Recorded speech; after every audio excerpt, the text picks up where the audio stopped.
a Florida priest who has been very outspoken against the death penalty is now having some impact on the trial involving his alleged murderer.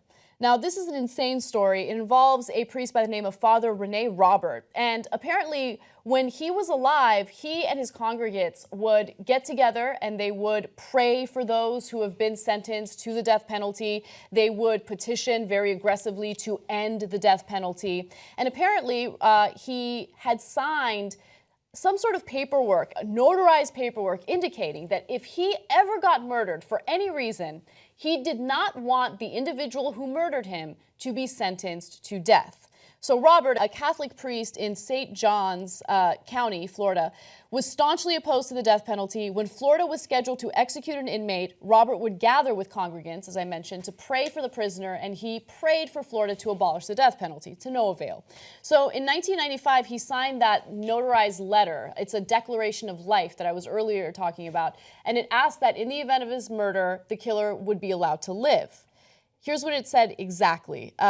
Should I die as a result of a violent crime, I request that the person or persons found guilty of homicide for my killing not be subject to or put in jeopardy of the death penalty under any circumstance, no matter how heinous their crime or how much I have suffered, which is an incredibly strong statement to make.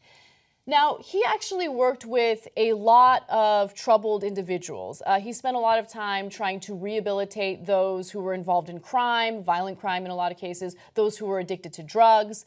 And unfortunately, a man by the name of Stephen Murray, who he attempted to rehabilitate, ended up murdering him. He murdered him 21 years after he signed this declaration of life. Now, this all happened when Father Rene Robert went missing one day. His family was trying to figure out where he was. His car was also missing.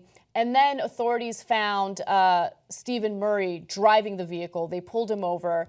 And at one point, he had confessed to killing the priest. And then later on, he said, no, I'm not guilty. I'm not guilty. But nonetheless, he will stand trial. And part of the evidence that the defense attorneys will show will include this declaration of life that the priest had signed back in the 90s.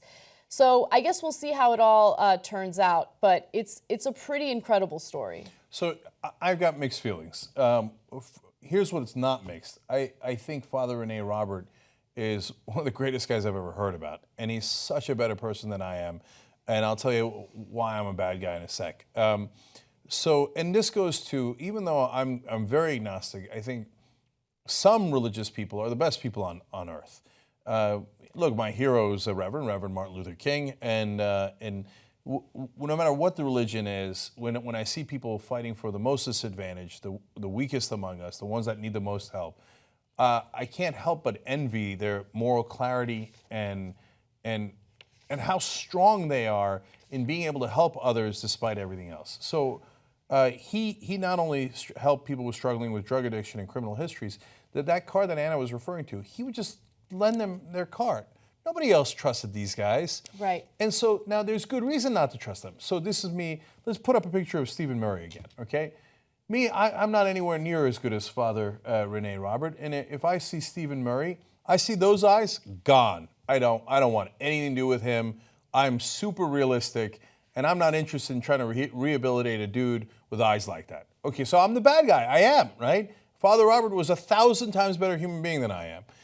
And sometimes because you can't rehabilitate them. And now Murray says, and he's right, he says, I have mental problems and I lost control of myself and I apologize. I don't want to take that risk that guy with mental problems is going to lose himself next to me and kill me or someone I love. So I'm not that good a person.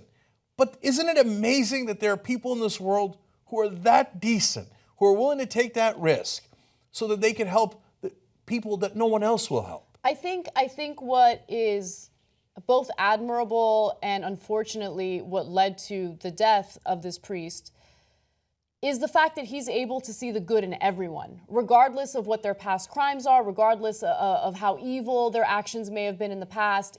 He's able to see the positive potential in every single human being. And that's something that I kind of wish I had the ability to do, because I have these moments where I have no faith in humanity and I get really, really discouraged due to some of the things that are happening in the country right now.